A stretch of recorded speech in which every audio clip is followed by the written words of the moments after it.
আমরা আটঘাট বাঁধতেছি ইনশাআল্লাহ। আমরা সেই প্রস্তুতি নিচ্ছি আল্লাহর রহমতের উপর ভরসা করে।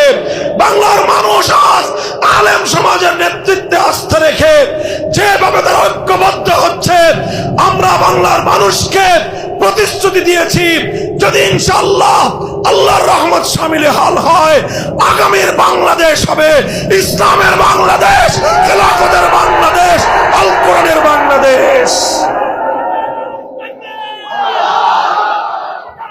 আমরা আমাদের এই জাতিকে যারা এই আগ্রাসন যারা চালাতে চায়, কালচারাল আগ্রাসন, সাংস্কৃতিক আগ্রাসন, আমাদের সন্তানদের এই জাতির মগজ ধোলাই করতে চায়, এই বিজাতীয় আগ্রাসন থেকে, আধিপত্যবাদী শক্তির আগ্রাসন থেকে এই জাতির আগামী প্রজন্মকে রক্ষা করতে হলে তাদেরকে শুরু থেকেই তাদের মন মস্তিষ্কের মধ্যে আগ্রাসন বিরোধী প্রোটেকশন কোরআনের শিক্ষা দিয়ে দিতে হবে।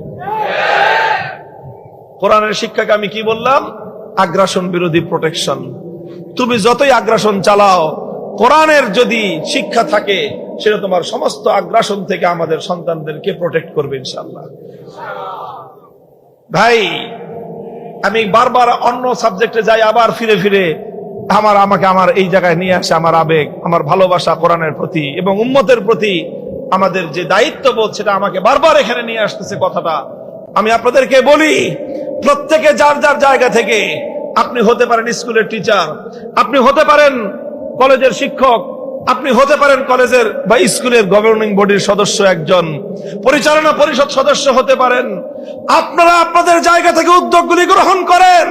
এই জন্য ইয়াতলু আলাইহিম আয়াতিহি, সবচেয়ে বুনিয়াদী কাজ কোরআনের তেলাওয়াতের শিক্ষা ব্যাপক করতে হবে। ঘরে ঘরে কোন মুসলমানের সন্তান কোরআনের তেলাওয়াত থেকে বঞ্চিত হবে না। যারা কোরআনের তেলাওয়াত থেকে শিশুদেরকে বঞ্চিত করে, তারা সবচেয়ে বেশি শিশু অধিকার লঙ্ঘনকারী, ওরা সবচেয়ে বড় মানবাধিকার লঙ্ঘনকারী।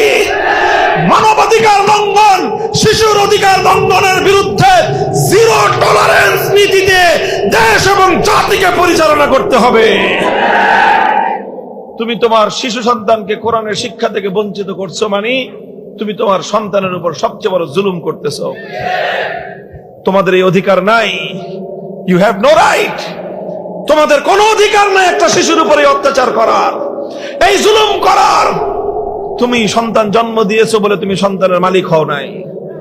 তোমার এই সন্তান কোরআনী শিক্ষা পাওয়ার তার মৌলিক অধিকার, বেসিক রাইট, এটা তার বেসিক রাইট।